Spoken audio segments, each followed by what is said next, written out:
Hello and welcome to SportTechie Live. I am Dan Kaufman, SportTechie's Managing Director. This episode of SportTechie Live is part of our crossover series. Crossover is intended to provide the sports industry and our core audience with insights from other industries. How can we learn from other industries to improve what we do on a daily basis? And this crossover episode is on hospitality and resorts, and I've got great panelists up here as always. But first, let me go through some logistics for SportTechie Live. This is being recorded, so you can watch it on demand at live.sporttechie.com, along with all of our SportTechie Live episodes, which happen weekly. We want this to be very interactive and conversational. You'll know that if this is a repeat, you've been here before. But if you are joining us for the first time, know that we want you, the audience, to be asking questions as well. So you'll see on the right-hand side a questions tab. Make sure that you submit your questions there right away. Don't wait till the end, and upvote questions that you want asked, and I will make sure that we get to them. There's a chat tab right next to the questions tab. Also, feel free to introduce yourself, say hello in that chat tab. And if you see people whom you know, feel free to say hello to them as well. Again, this is meant to be conversational and engaging with everyone here, not just with me and the panelists. So let's get started. I'm going to give each of my panelists about 30 seconds to a minute to very quickly tell us who they are and what they do. And why don't I start with Carrie Osborne. Carrie, go ahead. Morning, I'm Carrie Osborne. I have 17 years in the hospitality sector, working for nightclub giants, the Light Group, and also Hakkasan Group, respectively.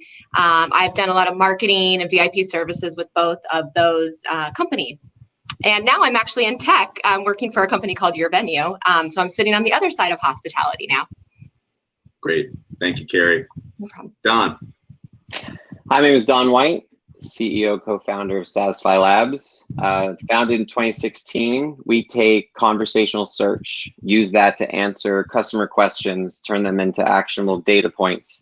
So we augment guest services, ticket sales and service, as well as marketing, and unlock not just experience, but purchase preferences, and then create a really insightful way to develop commerce as part of those conversational dialogues. Been working in sports now for a couple of years. We have about 100 clients in the sports industry, and thanks for having me today. Thank you, Don. Keith. Hey everybody, Keith Sheldon, President of Entertainment for Hard Rock International and Seminole Gaming. I've been with this organization for about 8 months now, and my core responsibilities really entail delivering entertainment experiences across Hard Rock's portfolio of properties, whether that be integrated resorts, Hard Rock cafes, entertainment venues, the retail business, memorabilia, and so on and so forth. Before my role with Hard Rock, I was with BSE Global for about 7 years, working with the Nets organization, Barclays Center, Nassau Coliseum, Webster Hall. Thanks, Dan. Thank you, Keith.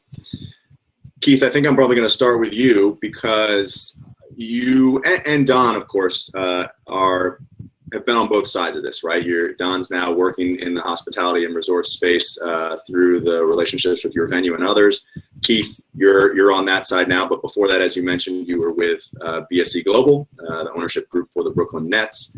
I want to lay the stage for kind of what hospitality means within sports, and then that'll take us into the resort side and how we might see differences there, challenges there, and how that can help us within the sports industry.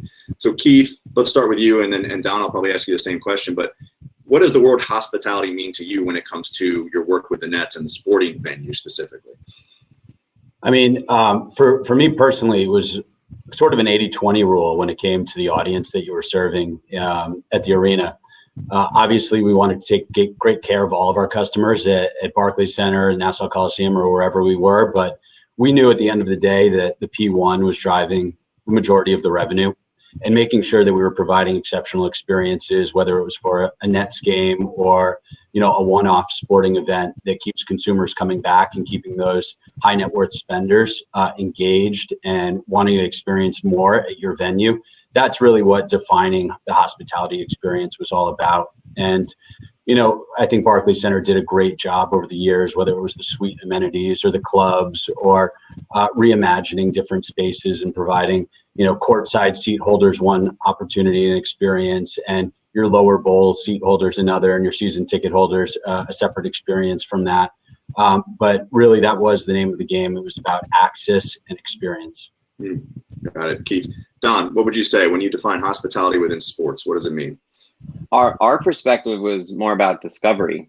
We worked with Hilton very early on, our first year as well. And there's so many things you can do to make that experience as positive and premium as possible. Did you like that alliteration, Dan? I did that on purpose. I did. As you think about it, how do we make those amenities discoverable so that the guests can actually experience all the things that everyone's worked on to create? So from our perspective, hospitality is defined as not just what you do, but what your customer can find and acquire or buy. So we took a very information approach to defining it, similar to what Keith just said. Interesting. Keith, let's jump back to you. The move from BSC Global to Hard Rock International. Give us a sense of how your role changed, if it did at all, and what's the same, what's different.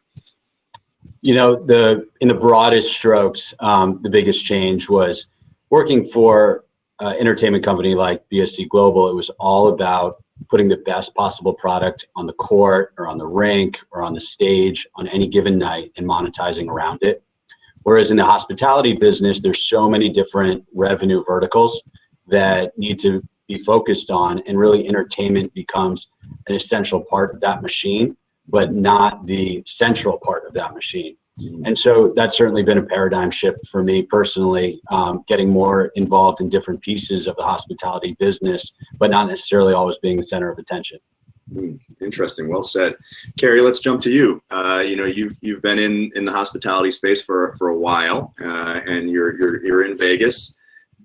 What let's go back. Maybe tell us about some of your background that was helpful as you got to your current role, and a discussion of maybe you listened to these guys talk about hospitality from the perspective of a sports industry. How would you define hospitality within the hospitality industry, the resorts industry, particularly playing on what Keith said, which I thought was really interesting? Go ahead, Carrie. Yeah, so I think, hospitality to me too is all about the experiences. I think our guests are looking for more than just a dinner reservation, more than just a nightclub table. They want to see it all bundled together. They want to come into town and have everything planned. So that way they know they're getting the best benefit of their travel. And my background, so I was actually, with two lifestyle companies, the Light Group and Hakkasan Group. When I was at Light Group, we were booking nightclub reservations and doing guest lists on Excel spreadsheets, and everything was very manual based. So I was actually introduced to your venue about 10 years ago, and they came in and started doing our booking software and our CRM.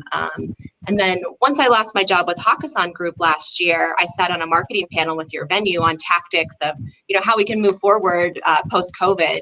And, I guess they liked what I saw, and here I am working for them and started with them in February of this year.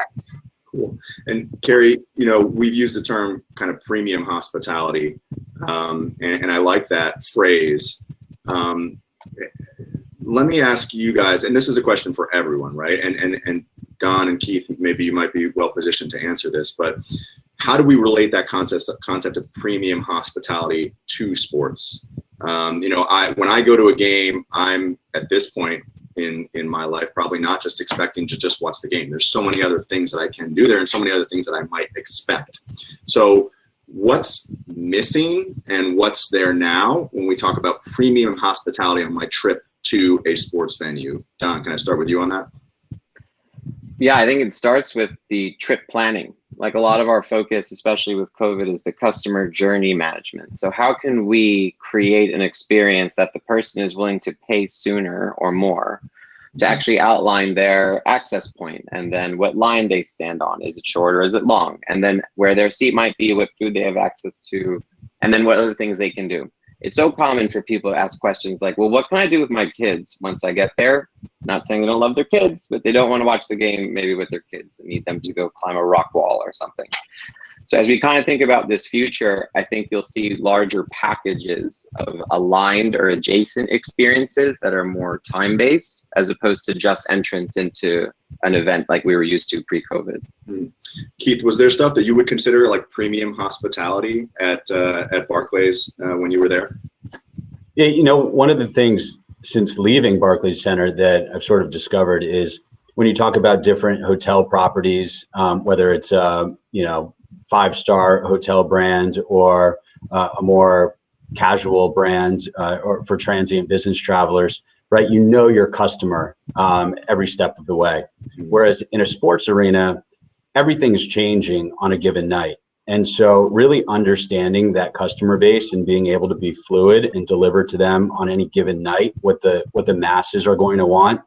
Because in the sports business, you know, a game versus a certain team and then flipping the building and having it be a collegiate event, for example, might be a completely different audience base with a completely different look, feel, and flavor. And so from a hospitality perspective, I think it's really challenging for sports organizations and arenas and stadiums to be nimble, but I think that's a big growth opportunity area too.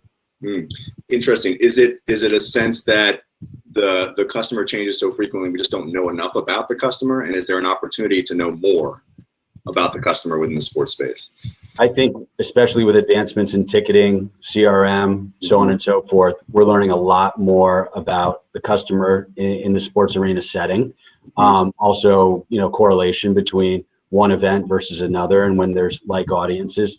So I think the sports industry is definitely catching up, but certainly the hospitality industry, that's been a focal point for years, just knowing their customer and super serving them, delivering the best optimal experience.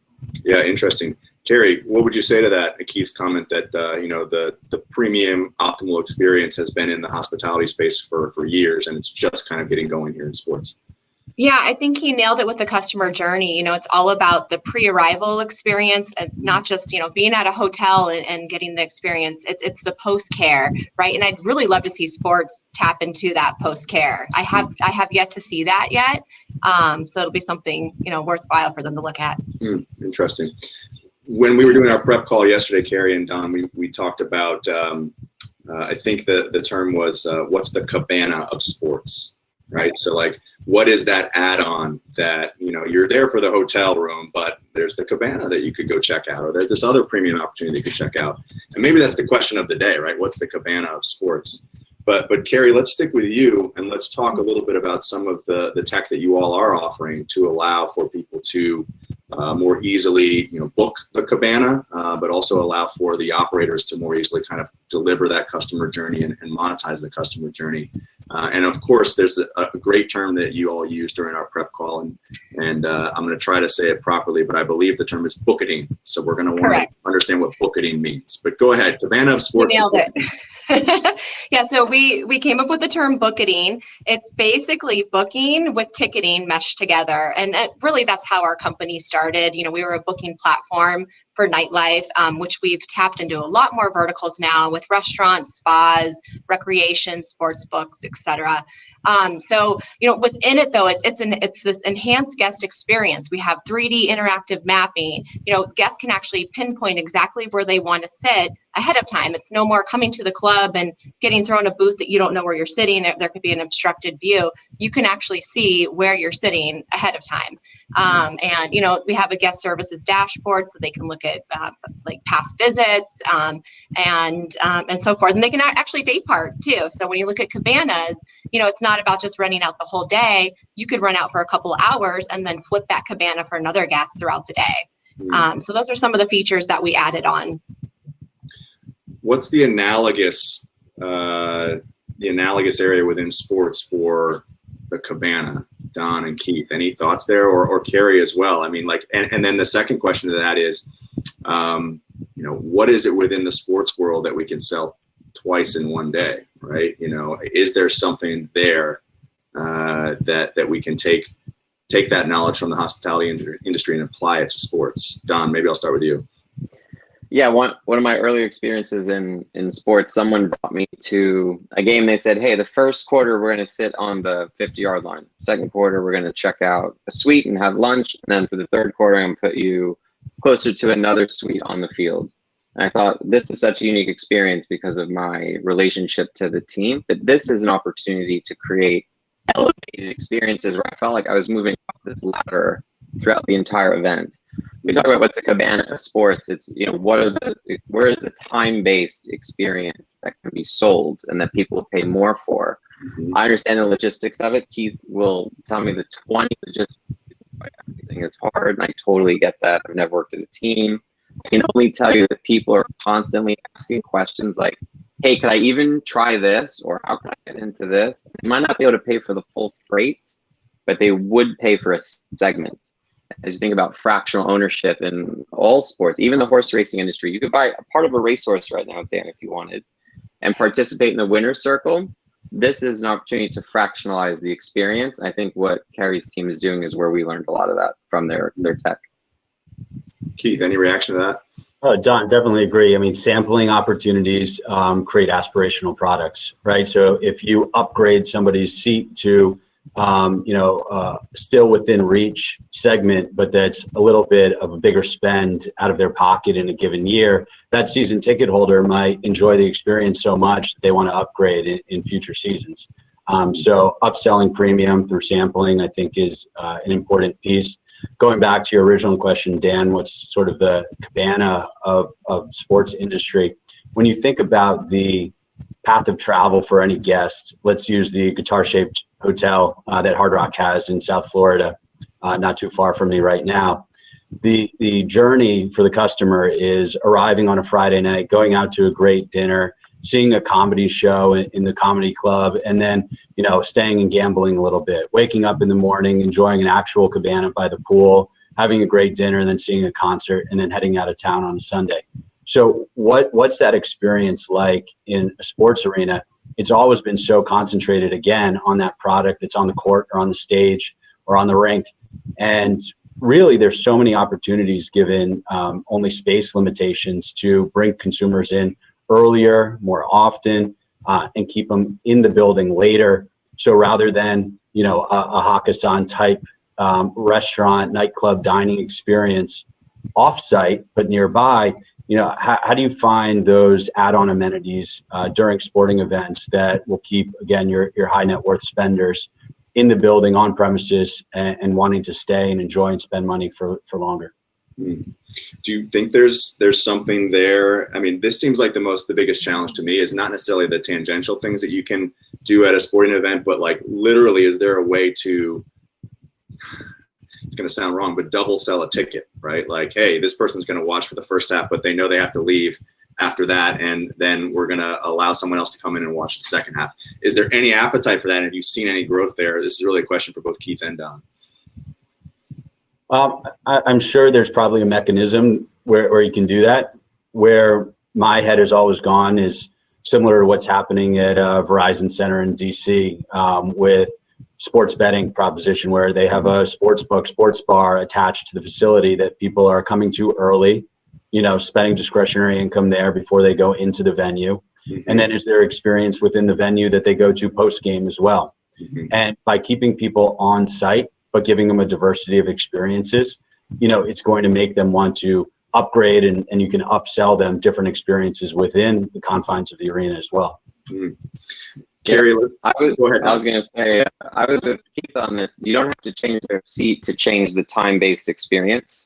Mm-hmm. And so as you think about even quarters and Kerry talk about their sports book work, that's what attracted us to the Your Venue partnership a lot. Because although there's hospitality things that we can bring to both markets, and there's a lot of tech that we could do, the sports book, I think, as what could I do to maximize my presence? I was there when I won that money. Is very much in line with I was home watching it when I won that money, just different. So, Kerry, I don't know if you talk about the sports book more, but that is an exciting area. Yeah, go ahead, Kerry. Yeah, so kind of like what Keith said, these mixed use venues are a hit right now. You'll see them pop up in a lot of Vegas casinos shortly, but it's the whole experience in one. I think that's what a lot of our guests are looking for, and our company integrates with a lot of these partnerships in the sports book and with restaurants and so forth. So we've created a tool where you have a one-stop booking mechanism, so guests can actually go on one app and book all different verticals within to really build that experience for their time in town. And what are some of the examples of what they're booking, Kerry? So they can book a nightclub, but then you can also cross market a restaurant. You could book spa reservations. It's really endless what you can do. You can bundle and do experiences, have add-ons in your cabana. Maybe you want to sell sunscreen or have, a bucket of beers on your arrival. Those can all happen within that platform. And tell us a little bit more about the partnership with Satisfy. Don, feel free to jump in, of course, but I want to dig on really the value that Satisfy is providing, or that you guys are providing for each other. Yeah, so we've actually built chatbots, and it's really, just again during COVID, when you think about concierge and getting information, these chatbots really help us out for the guest that maybe doesn't want to walk down to a concierge booth, maybe doesn't want to spend 20 minutes waiting for a concierge to answer a phone call. The chatbots are really, they really take that place, and Satisfy, they have what's called a natural language processor, and we tap into that with our knowledge base, which is forever growing. And that we've created this chatbot. It's actually living on the Godfrey Tampa on their website. So if you want to play around with it, please do. We just launched it a couple of weeks ago with Satisfy. Yeah, I met your venue through a friend. We were looking into the nightclub space, and we just wanted to adjacently grow. And they say you should talk to this company, your venue. I think commerce is the core of all the things that we're building. A knowledge base means that now we know what the customer wants to do or experience. So then how do we sell it to them? And one thing Karen and I have talked about is the building of itineraries through conversation. So, oh, you have this, and can I do this, and could I do that? Like, it's one thing to select, but it's another thing to be suggested. Oh, would you like something in your cabana, or would you like something to go do after the restaurant? So we'll begin to build itineraries conversationally, which I think is a great sports idea, which, to Keith's point about the Hard Rock and how do I make the whole day or weekend an event, I think we do think of the sports event as I'm going to watch the game, the 1.5 hour or 1.5 hour before and after, like with the districts, there's a lot of money to be made by bundling the experience. Interesting. Carrie, we talked a little bit about what might be next for you all, or what is there that can even be improved when it comes to creating these customer experiences at hospitality and resorts. We talked about memberships, and I know you're not there yet, but what do you see as the added value to a quote unquote membership from the customer's perspective, but also from the operator's perspective with additional revenue? Yeah, it's something that we've been looking into, but memberships are a great thing, right? You think about those mixed use venues that we've been talking about. How cool would it be to actually have a membership to that place, right? Mm-hmm. So you get discounts or certain offers by becoming a member. It could also be day partying with another member, like we talked about. Maybe you want to see half the game, but you have a friend that wants to see the other half. Maybe those memberships can be combined and you have that experience together. But yeah, it's definitely something we're tapping into. Like you said, we're not there, but we're definitely discussing it. And it's something that we will put out pretty soon. Interesting. Folks in the audience, make sure that you ask your questions in the questions tab if you have them. We'll do our best to get to them. But Don and Keith, I want to talk a little bit about this membership concept. The first thing that I thought of when I heard Carrie mention it in our prep call was the idea of a seat license, right? Like a personal seat license. Like I pay for the seat license, and then that gives me the right to buy a seat or a season ticket or a suite or something like that. Keith, did you guys play around with the concept of a paid membership, so to speak, to get you additional access to stuff at Barclays? And then same question for what you're doing now. I think you're muted, Keith. Sorry about that. At Barclays Center for just about the first 3/4 of my stint there, the product on the court was leaving a little bit to be desired. Certainly the team wasn't enjoying the success that they are right now. And so one of the things that we were really focusing on is, long-term contracts versus PSLs, and providing added amenities and benefits with each one of those purchases or subscriptions long-term, locking somebody into a 3 to 5 year, suite deal or premium hospitality deal. But at Nassau Coliseum, given some fewer actually premium hospitality amenities, fewer clubs, fewer suites, we wanted to move the suite experience to the lower bowl essentially. And we were selling seat licenses, not only for Islanders games and NBA G League games, but also for all the concerts that came through the doors. After some initial hurdles with concert promoters, getting them used to a new normalized environment, doing that type of thing, I think we were able to get over that hurdle. And with today's enhancements with transferability of tickets and being able to track and know your customer, given the fact there's a different product on the stage or on the court any given night at a sports entertainment facility, I think that those types of licenses, which allow for transferability, allow you to generate additional leads and more customer base. Interesting. Any thoughts, Keith, on what you've seen at the resort level when it comes to kind of this concept of a membership in order to get additional premium activations?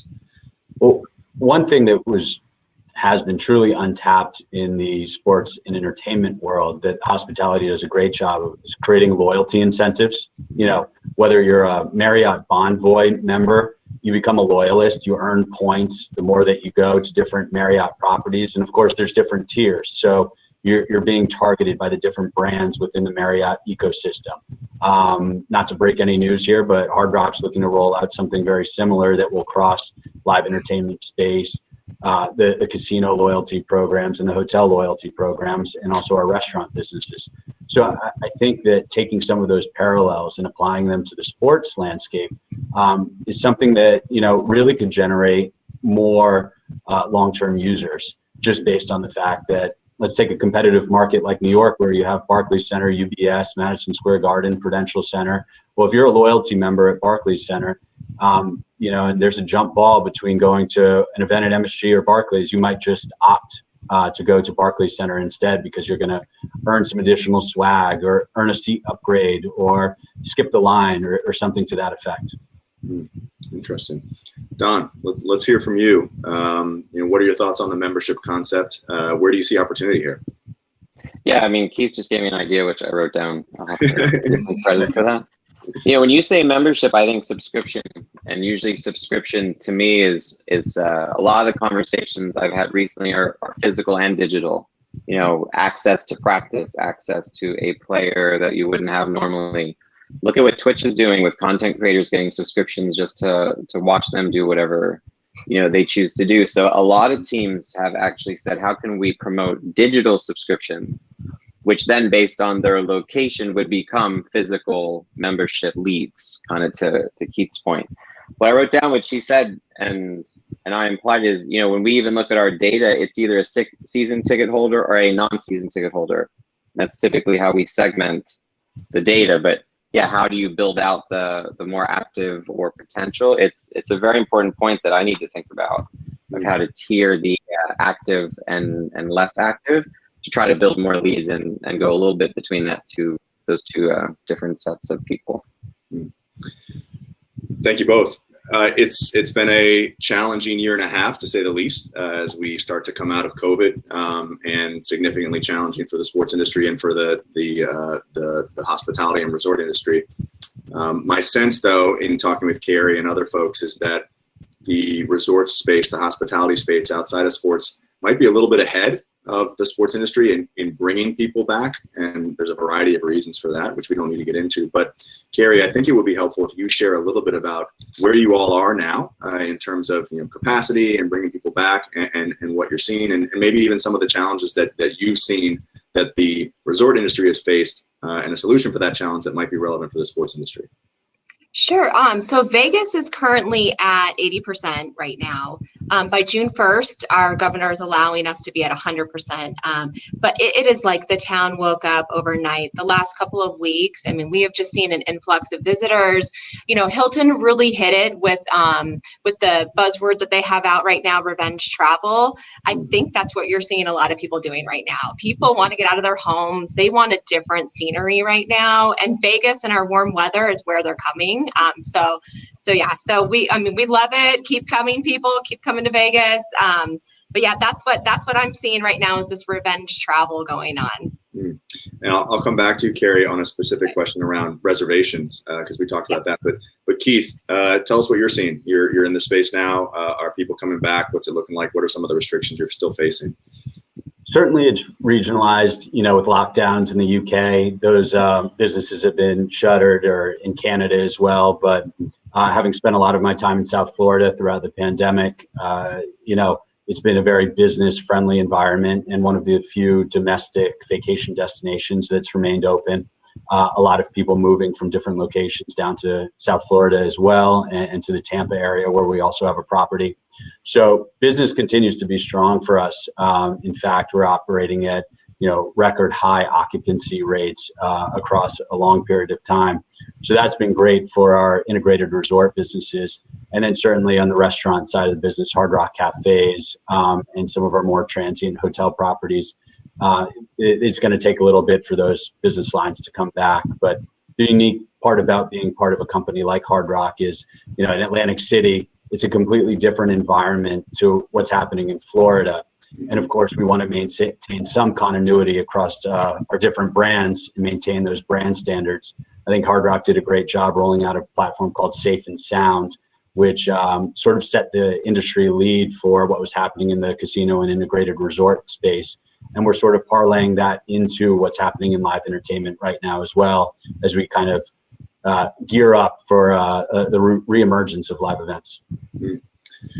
I'm going to get back to you in a minute, Carrie, on the reservation concept, because I think that's an interesting one. But we've got some questions coming in from the audience. And one very important question for Keith.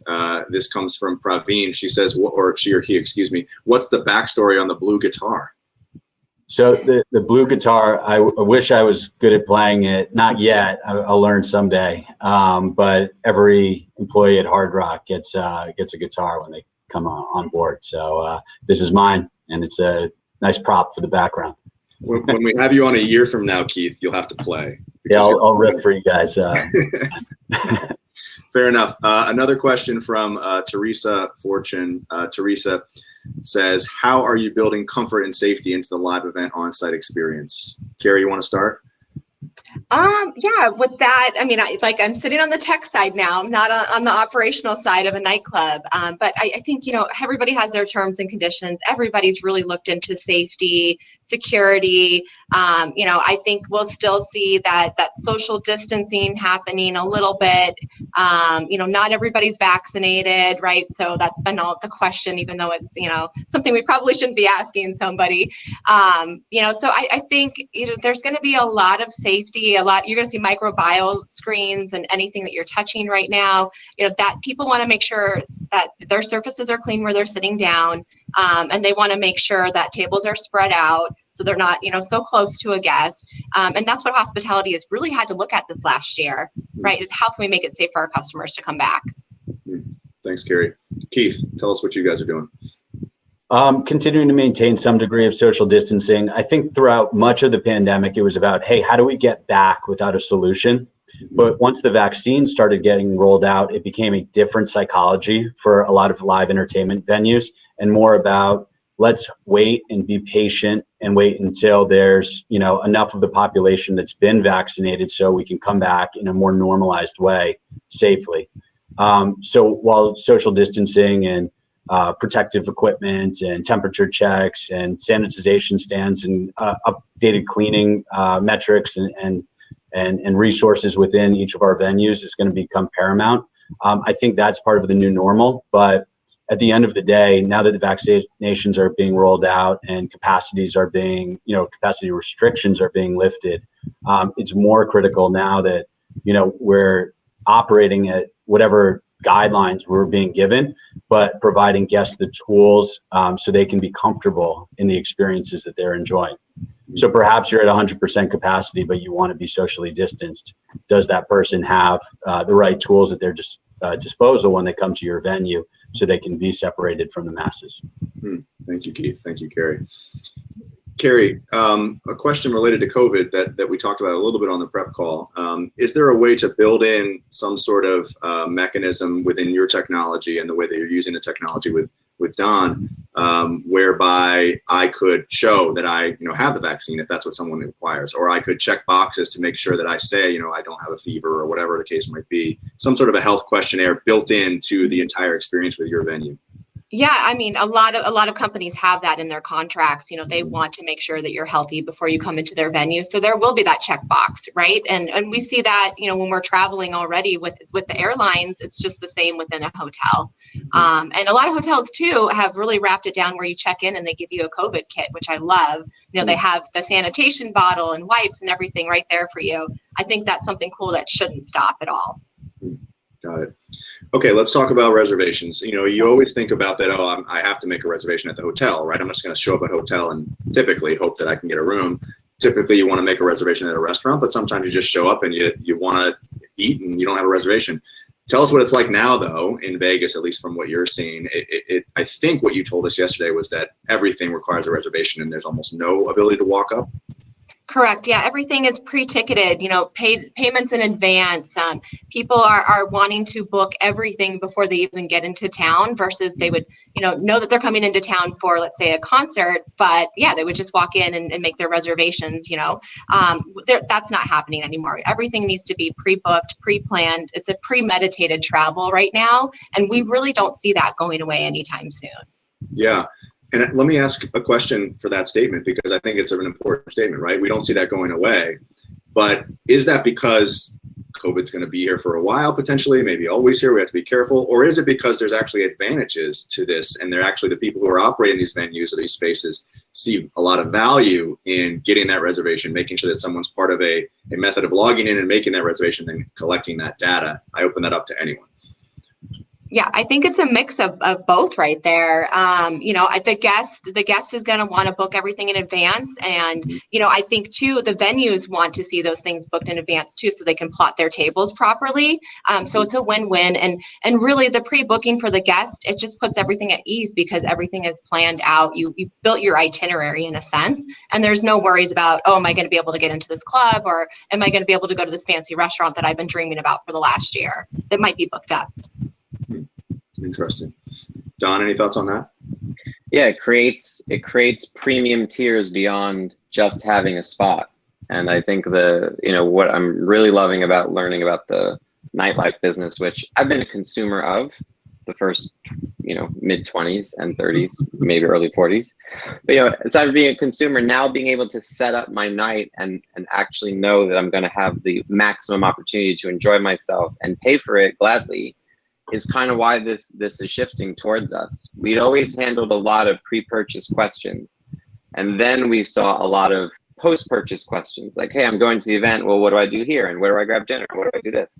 Well, now that's in the pre. People are trying, and the customer journey is flipped. So they're trying to plan now questions they would typically ask once they already decided on going to the event. Now they're building the experience earlier. Working with your venue in this itinerary concept really excites me, because I do think that now that venues, and I work in live music, work in Broadway, all of these industries are going to be able to provide the reservation capabilities, that's not going to go away because it's just more convenient and more revenue for the people offering it. So I think it's a win-win, COVID or no COVID. Don, I'll ask you this question, and then I think I'll probably ask a similar question to both Carrie and Keith. But here you are working with Carrie in the hospitality and resort space. You started in sports, right, with the Mets, with the first customer for the Satisfy. What are you going to take from the experience with Carrie and bring back to your sports clients and say, hey, look, this is the way you got to do it? I'll tell you one thing we are working on, which was a discovery, is the concept of ticketing experiences. Now and we're talking about a zip line, a rock wall, line queuing for things you could do in a ballpark or an arena that might not have been typically ticketed before. So you talked about booking. So imagine all the amenities that you could now ticket in addition to the ticket to the event. There was a company in this space previously that unfortunately didn't make it through COVID, and our partnership is going to enable that type of capability immediately. So that, when Keith says, hey, there's other stuff you can do and we might be able to do it, this booking concept will apply to many different commerce capabilities beyond just the ticketing we'd already focused on. So we'll be launching that shortly. But when we met and discussed all the elements of their technology and how it parlays into sports, I think both of us were, oh, wow, we're so glad we're friends now. But it wasn't even part of our original roadmap. Interesting. We've got a question that came through from SportTechie CEO Taylor Bloom. Taylor, thanks for the question. Taylor's question is, with all of the virtual events that happened during COVID, are there any virtual elements that will stick around when people are back in venues in full? I certainly think so. I think that virtual events have been normalized to a certain degree, and everyone's fear that streaming events was going to kill the concert industry, the live concert industry, or streaming, second screen during sporting events was going to kill the opportunity to go to a sporting event. I think that there's no equal to that live experience, and everybody's realized that over the past year and a half. However, there's also opportunities when you can't make it to the game or can't make it to the concert, and normalizing that streaming opportunity is only going to grow the revenue pie for everybody. And I think that you'll see advancements in that space as well. Thank you, Keith. Carrie, Don, anything to add? So the drive-ins were a big hit, during COVID, just like you said, with concerts, and, people could either drive there in their car and stay in their car, or they could actually come in virtually. I think you're going to see a lot of that, either showing up or the option to buy a virtual ticket to these events for people that maybe don't want to travel right now. Yeah, I was actually talking to AEG about this when we were discussing the music festivals upcoming, and they are doubling down heavily on virtual concerts for that exact reason. What if the band you want to see is not in your city in the next 3 months? Would you pay to get a front row virtual seat and have, some other assets, either social or media otherwise, surrounding it? If you saw the news about Amazon today, they're going to offer multiple abilities to stream, either with different broadcasters or with different statistical overlays. So they're getting it. So I do like how people tried to enhance the virtual, and now people like AEG are saying, yeah, this is to stay. You won't have to wait for us to come to your city. We may never come to your city. You can still experience our asset. That's huge. I'm glad it's here. Thank you all. Carrie, a question for you, and I know you haven't worked directly in the sports space like Don and Keith have, but I want to ask you this question, and you can look at it from the perspective of just a consumer of sports, right? You've been to sporting events, and I know actually, now that I think about it, I recall that you mentioned that you worked for UFC at some point, so you've kind of been in sports a little bit. But the question is this: from your perspective, where you stand right now, what is the most important thing, or the most important things that the sports industry should learn from the resorts and hospitality industry? I think it's something that we did cover. It's the experiences. It's not just buying a ticket any longer. It's being able to order from your seat, having, that beer maybe delivered. It's, buying a ticket, but then also getting an upsell on a tailgating experience, or maybe it's a post-game experience on the field that somebody gets to do after the game. I think those experience-driven packages will be the next level for sports. And I'll ask this question of Keith, and this is where we're going to close the session. But Keith, your perspective is interesting because you were in sports at a very high level, and now you're in the hospitality and resorts and casino space. What is the most important thing you would tell your sports colleagues? Hey, look, this is what they're doing here, and you guys got to do it. Absolutely. Just knowing your customer in the hospitality space, whether it's the nightclub industry, the hotel industry, or casino industry. There's so much more data collected around every customer's visit, what they ordered, where they went, how much they spent, and having all of those data points are so key to not only delivering them a great experience, but also bringing them back and developing loyalty over time. Carrie, Don, Keith, thank you so much for the time. A virtual round of applause for you, and to the audience, thank you for being here. If you want to watch it on demand, it'll be at live.sporttechie.com soon. And next week, we'll be here same time for our second installment of our CTO roundtable. And we'll have the CTOs for the Clippers and the Blazers up there, plus one more that we haven't announced yet. So make sure you register for that now as well at same time next week. If you have a question and you didn't have a chance to ask it, you can send it to stlive@sporttechie.com. Have a great day, everyone. Thanks, Dan. Bye. Thank you. Thank you.